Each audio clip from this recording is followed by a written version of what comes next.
اور برکتیں بکھری ہوئی تھی۔ سحر اور افطار کا دسترخوان سجنے لگا۔ خاص طور پر بچے تو بہت خوش نظر آ رہے تھے۔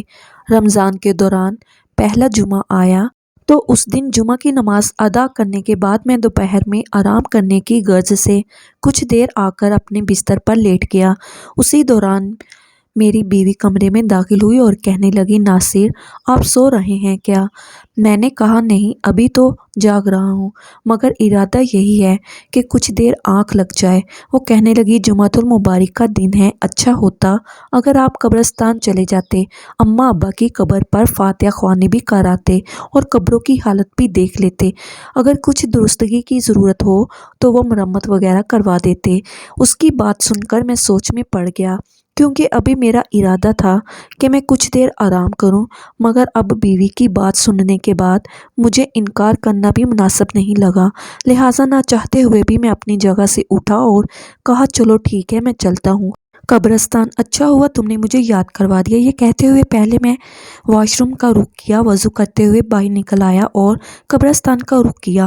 گاؤں کا یہ قبرستان گاؤں کے وسط میں واقع تھا۔ یہاں سے چاروں طرف سے ہی لوگوں کو قبرستان آنے جانے کے لیے آسانی رہتی تھی۔ مختلف طرح کی سوچوں میں الجھے ہوئے میں قبرستان پہنچ چکا تھا۔ میں نے چاروں طرف نظر دوڑائی، قبرستان خالی تھا، کوئی بھی نہیں تھا۔ مجھے حیرت ہوئی کہ رمضان المبارک کا پہلا جمعہ ہے اور یہاں قبرستان میں کوئی بھی نہیں ہے، یا پھر میں ہی دوپہر کے وقت آ گیا ہوں، ہو سکتا ہے لوگ صبح کے وقت چکر لگا گئے ہوں۔ ارد گرد دیکھا تو مجھے گورکن بھی کہیں نظر نہیں آ رہا تھا۔ پھر میں نے اپنے دل میں سوچا، شاید روزہ ہوگا اس لیے آرام کر رہا ہوگا اندر۔ یہی سب سوچتے ہوئے میں قبروں کے درمیان میں سے جگہ بناتے ہوئے اپنے والد کی قبر کی طرف جانے لگا۔ قبروں کے درمیان سے چلتے ہوئے جب میں والد کی قبر کے نزدیک پہنچنے ہی والا تھا تو میں نے کچھ دور سے ہی اپنے والد کی قبر کی طرف دیکھا تو میرے قدم جہاں تھے وہیں ساخت ہو گئے۔ یوں محسوس ہو رہا تھا جیسے میرے قدم زمین نے جکڑ لیے ہوں۔ میرے والد باہر قبر کے اوپر بیٹھے ہوئے تھے، انہوں نے کفن لپیٹا ہوا تھا اور وہ قبر کے اوپر بیٹھے ہوئے تھے۔ جیسے ہی میری ان پر نظر پڑی اور ان کی مجھ پر نظر پڑی، انہوں نے ہاتھ بلند کیا اور میری طرف دیکھنے لگے۔ ان کے چہرے پر افسردگی اور یأسیت پھیلی ہوئی تھی۔ چہرے کی طرف دیکھ کر یوں محسوس ہو رہا تھا جیسے وہ ابھی رو دیں گے، اور میرے بڑھتے قدم تو رک چکے تھے۔ خوف نے میری سوچنے سمجھنے کی تمام صلاحیتیں ہی سلب کر لی تھی۔ سمجھ نہیں آ رہا تھا قدم آگے بڑھاؤں یا پیچھے۔ چند لمحوں بعد میں کچھ سوچنے سمجھنے کے قابل ہوا تو میں نے جلدی سے رخ موڑا اور قبرستان سے باہر کی طرف دوڑ لگا دی۔ دوڑتے ہوئے میں پیچھے اپنے ابا کی قبر کی طرف بھی دیکھ رہا تھا۔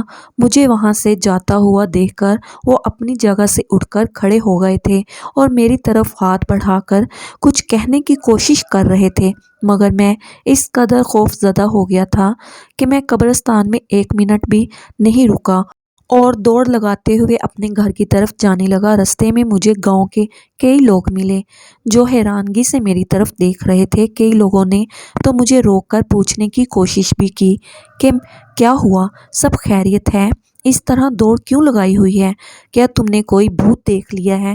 مگر میں نے کسی کی بات کا کوئی جواب نہیں دیا، کیونکہ میں جلد از جلد اپنے گھر پہنچنا چاہتا تھا۔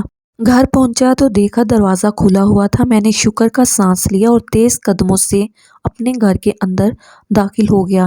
میرے دونوں بیٹے صحن میں کھیلنے میں مشغول تھے اور بیوی کچن میں تھی۔ میں نے کسی کی طرف دیکھے بغیر کمرے میں جا کر دم لیا اور بستر پر گر گیا۔ میرا سانس بری طرح سے پھول چکا تھا۔ میری بیوی کو جیسے ہی میری آمد کی خبر ہوئی، وہ جلدی سے کچن میں کام چھوڑ کر کمرے میں چلی آئی اور حیران پریشان نظروں سے میری طرف دیکھتے ہوئے کہنے لگی، کیا بات ہے، آپ تو قبرستان گئے تھے نا، کیا ہوا، سب خیریت تو ہے نا؟ میں بستر سے اٹھ کر بیٹھ گیا۔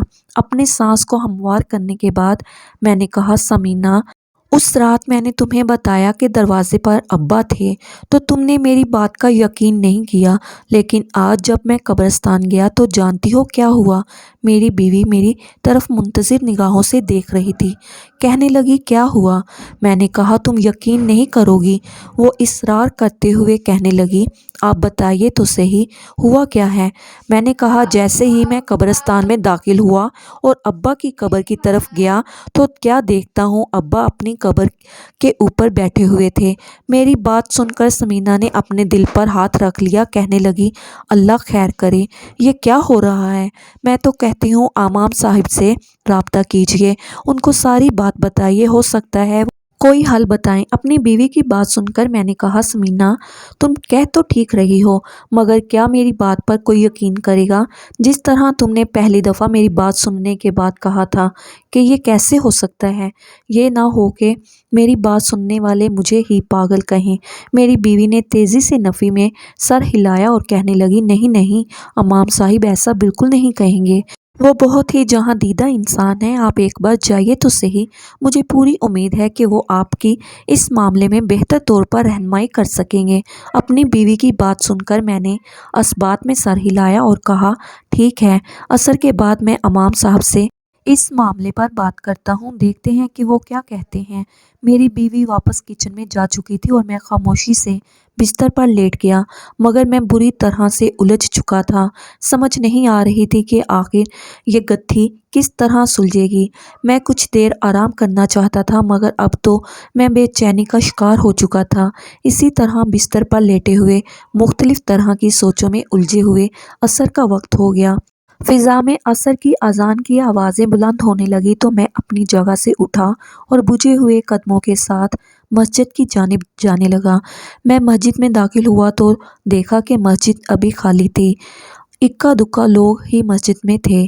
میں نے کلائی پر باندھی گھڑی میں وقت دیکھا تو اندازہ ہوا کہ میں وقت سے کچھ دیر پہلے آ گیا ہوں، لہٰذا میں چپ چاپ مسجد کے ایک گوشے کی طرف چلا گیا اور وہاں سر جھکا کر بیٹھ گیا۔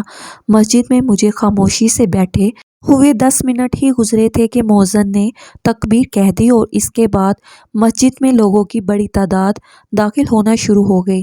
عموماً مسجد میں ایسا رش دیکھنے کو نہیں ملتا تھا، یہ رمضان کی رونقیں ہی تھی۔ صف بندی ہو چکی تھی، میں بھی کھڑا ہوا اور صف میں شامل ہو گیا۔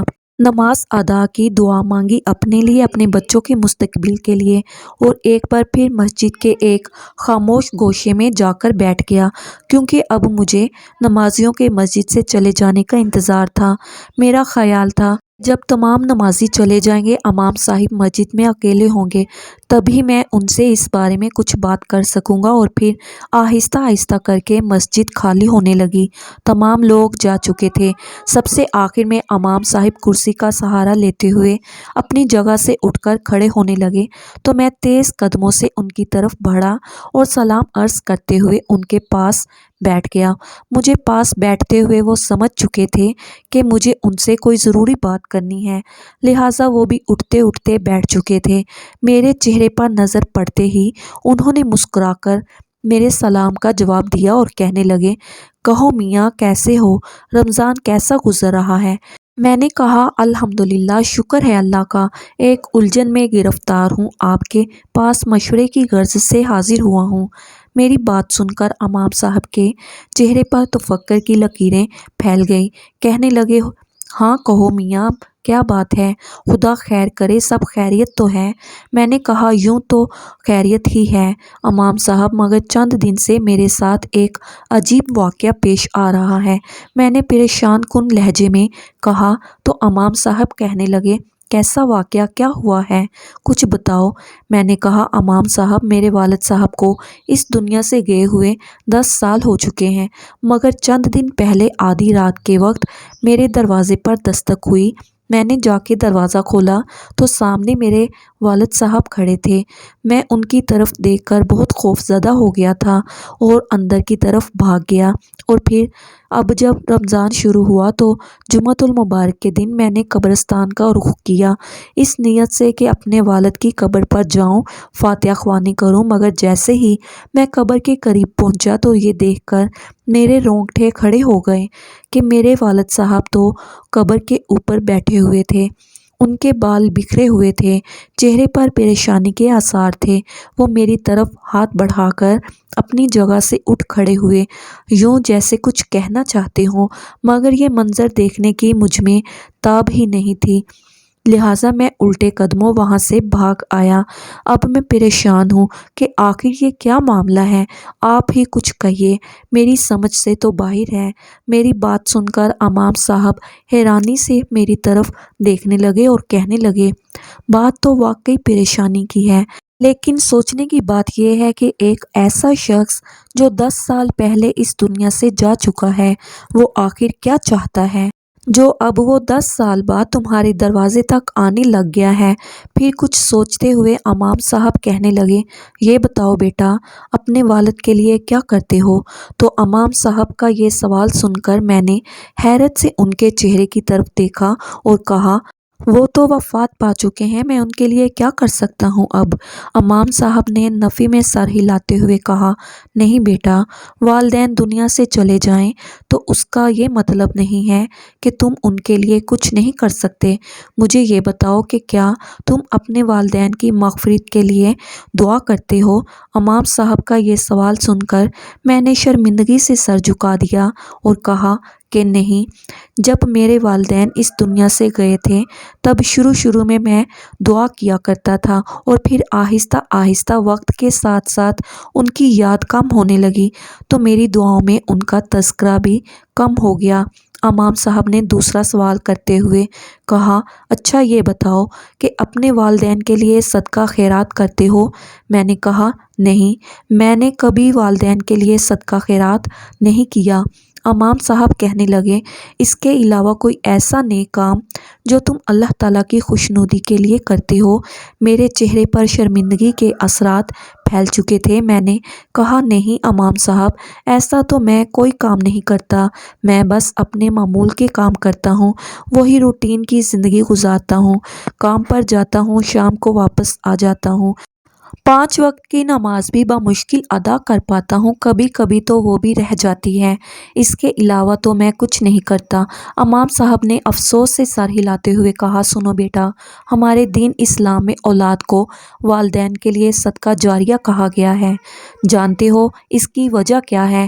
صدقہ جاریہ کا مطلب ہے جاری رہنے والا صدقہ، یعنی اگر والدین دنیا سے چلے بھی جاتے ہیں ان کے بعد بھی یہ صدقہ جاری رہتا ہے۔ یہ صدقہ کس صورت میں جاری رہ سکتا ہے؟ جب اولاد کوئی نیک کام کرتی ہے، اپنے والدین کے لیے دعا کرتی ہے، اپنے والدین کی قبر پر فاتحہ خوانی کے لیے آتی ہے، اپنے والدین کے نام کا صدقہ خیرات کرتی ہے، تو اولاد کے یہ نیک اعمال ان کے والدین کے لیے صدقہ جاریہ بن جاتے ہیں۔ تمہیں ایک اور بات بتاؤں کہ جب بھی دنیا پر اولاد کوئی نیک عمل کرتی ہے تو وہاں ماں باپ فخر محسوس کرتے ہیں، بلکہ محفل میں ان کا ذکر کیا جاتا ہے کہ آج فلاں شخص کے بیٹے نے اس کے لیے یہ نیک کام کیا۔